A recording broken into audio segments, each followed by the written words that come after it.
One of DC's most famous eateries is closing its doors for the first time in more than 60 years. Ben's Chili Bowl shutting down tomorrow for some much-needed renovations. Ben's opened in 1958 and has been a staple in the DC community.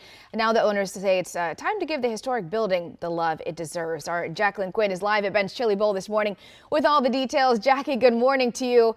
Important to mention this is just temporary. That restaurant will reopen back in November.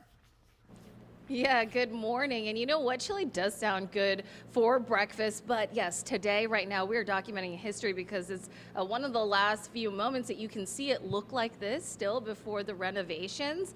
So take a good gander around here. And I'm going to pull in Vida Ali. She is a daughter-in-law of Ben and Virginia Ali, who started this back in 1958. And so I imagine a lot of people are going to come in today and take photos and pictures and capture what it looked like now. Talk a little bit about the building, the space here, and what's to change. You know, it's kind of cool as I was standing here looking and reminiscing.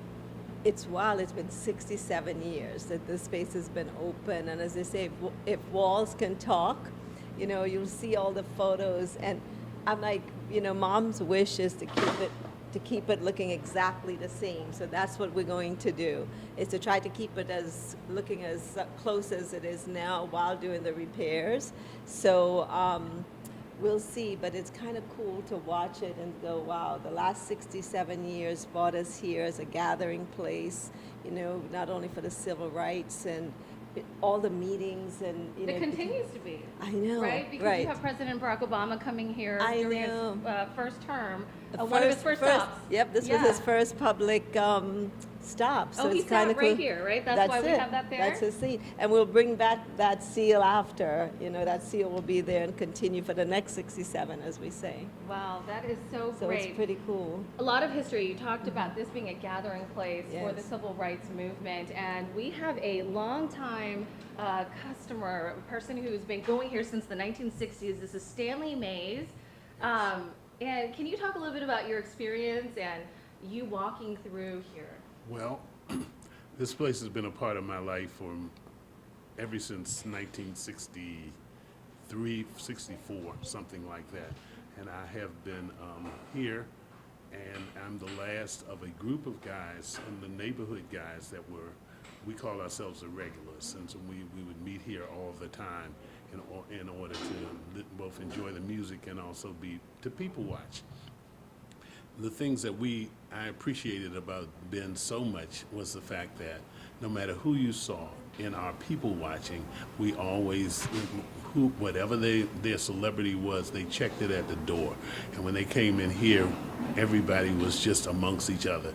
We sat together, we talked together, we got into each other's lives and the like in a way that ordinarily people would be standoffish, but when they crossed that door sill, they became a part of the neighborhood, and this place has always been the hub of the neighborhood. How are your emotions when you know that this is going to be closing down for a renovation? It'll be back, but you've been here for so long. Yeah. Well, I think, it's hard for me to even envision that because this has been so intricate to my life for so long that I guess I'll see it, and I'll always see this. No matter what they do, no matter what happens to the interior, I will always see this because I stood here with Jesse Jackson, I stood here with Al Sharpton, I stood here with, you name it, Marion Barry, with Stokely Carmichael. I stood in these places and sat in these booths and so the change may come, and change is welcome, and change is needed. But it will always be seen through the lens of what Ben's has always been to this community. Thank you so much for sharing that with us. And Vida, I think we're coming back to talk with you in just about an hour, and hopefully you too, Stanley. But as you heard there, he's talking about change coming. And so if you see the doors at least close, it's momentary or it's temporary because they're going to have renovations and it's going to look great when it opens. It's to be expected in November. For now, I'll send it back to you, Marcella. Yeah, and a temporary pop-up across the street too, but just incredible to hear all those memories, so much history inside that building. Jackie, we'll check in with you in just a little bit again. Thank you.